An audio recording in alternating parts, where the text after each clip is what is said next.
Hello, it's Michelle at thedaretobeyou.com. Today I'm sharing with you my interview with Katie Spotz, who is incredible, just an incredibly inspiring person.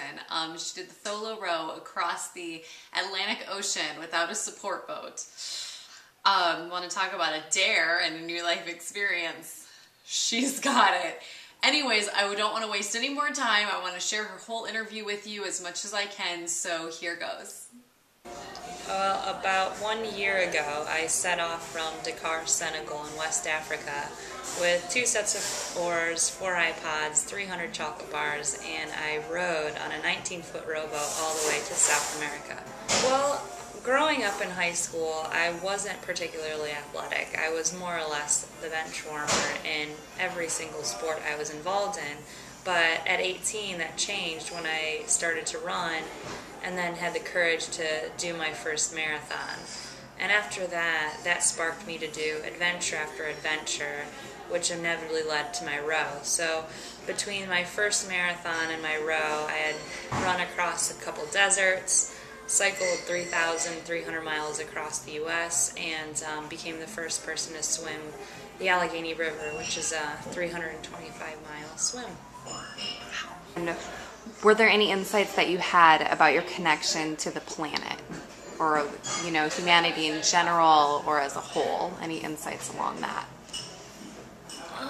Well, while I was on my row, there was that instant connection between me and nature, because I have dolphins surround my boat, fish would be following, and to the point where I would plan my day around the sun. I'd know that I'd wake up with the sun, and it being out there, I definitely felt much more connected, just because my life was dependent on what was actually going on. Very cool. Did you laugh while you were out on your row, and about what?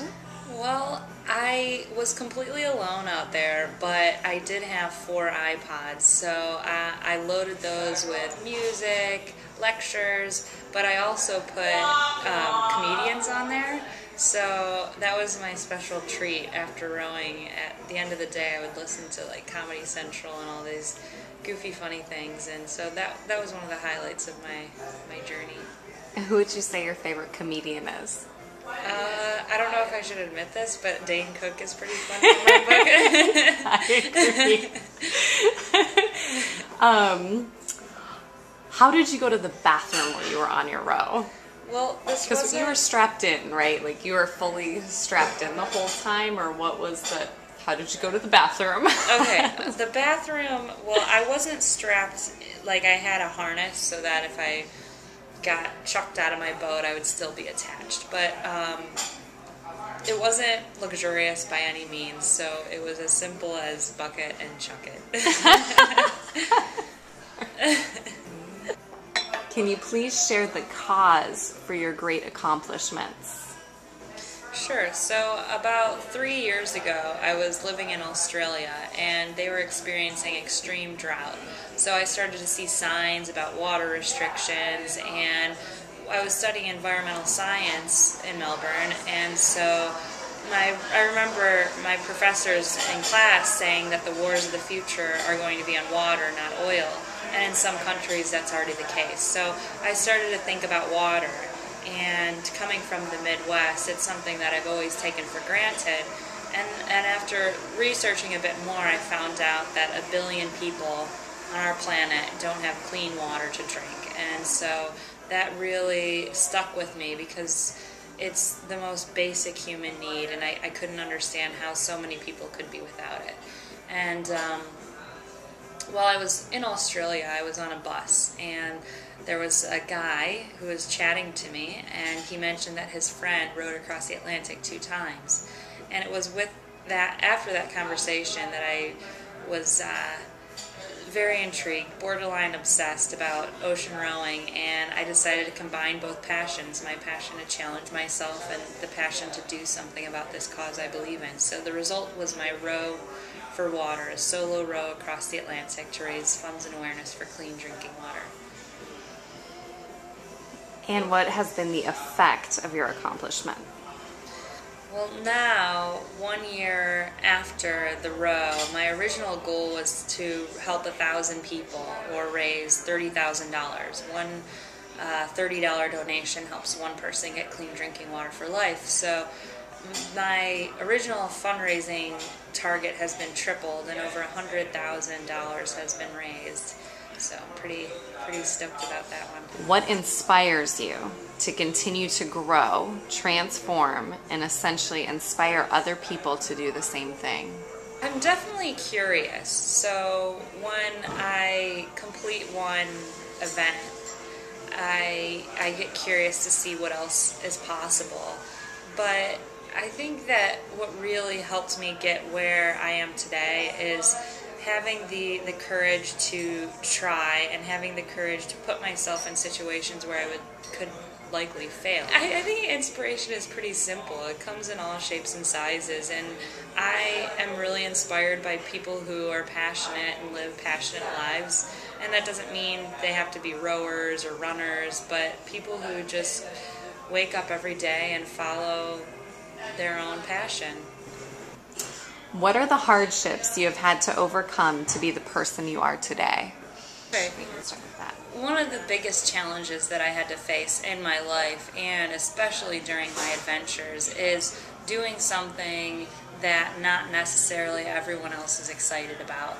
My parents aren't boaters, they aren't sailors, they aren't adventurers by any means, and we are very different. And at first I thought that they didn't love and support me because I wanted to do these types of things, but it was actually love and support in a different form. They loved me so much that they didn't want to see me in harm's way. And so all throughout my life I have been trying to do things and go on a path that not necessarily everyone has been excited about, but I realized that you really need to stay true to your own calling, and I did try to ignore that, but it catches up with you, and it's best just to really live the way you want, and hopefully people around you will accept that. And I've been in a really good position that my parents have been more accepting, and it's been a struggle, certainly. I mean, I don't think any parent in the world would want to see their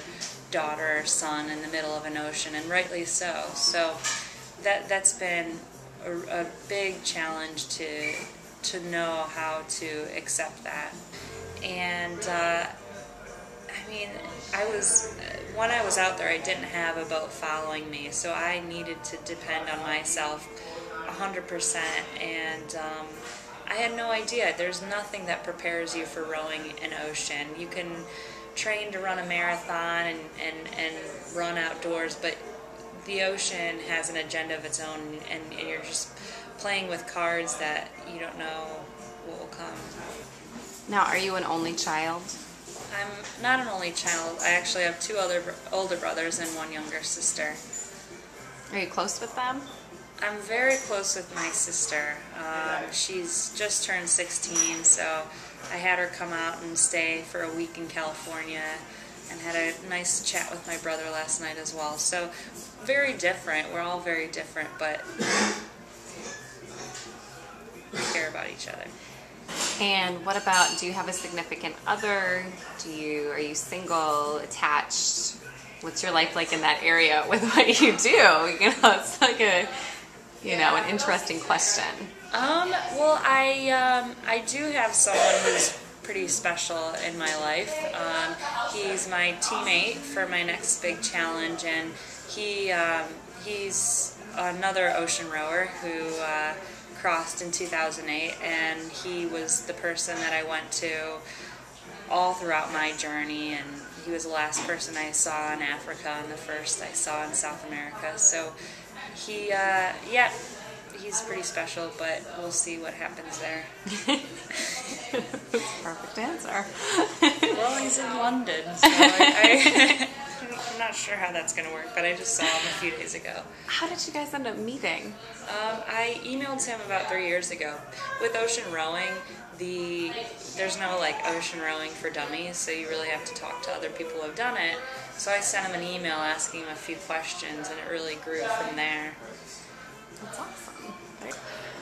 What is your motto, if you have one? Well, I have this quote that I really like. I think it's like, the voyage of discovery lies in not finding new landscapes, but in having new eyes. I really like that one because although I do all these things, it's not about that. It's about how it changes me as a person. Have you heard that quote before? I haven't. I was going to ask you who that's by. I don't know. I didn't say it. I think it's the voyage of discovery lies in not finding new landscapes, but in having new eyes. I'll have to look that up. It's good. I really like that too. It's good. If today was your last day to live and you could leave one message to the world to hear, what would that message be? I think it would be along the lines of don't limit yourself to what you think is possible. I spent a lot of time, I spent a lot of time debating whether something was possible. Like my first endurance event, that was the real challenge, getting my head on straight and saying to myself, yes, I can, and I can do this. And that's what the real challenge is. So I think that people should question and challenge those thoughts that limit themselves from doing whatever it is they want to do. How can other people step up in their own lives in a bigger way to make a change? I think that there's no way I would have been able to do any of this without surrounding myself with supportive people. And so I think one thing that people can do is make sure that they're surrounding themselves with people that they'd want to be. Where can people find out more information and donate towards your cause? Well, my next adventure is called Ride for Your Lives, and the website is rideforyourlives.com, rideforyourlives.com. Thank you for watching. I hope you are as inspired by her as I was, and I hope you take that inspiration into your heart, into your life, and share it with everyone else around you. This is Michelle at thedaretobeyou.com. Thank you for watching. Please subscribe to my channel, check out the website, and have an amazing day.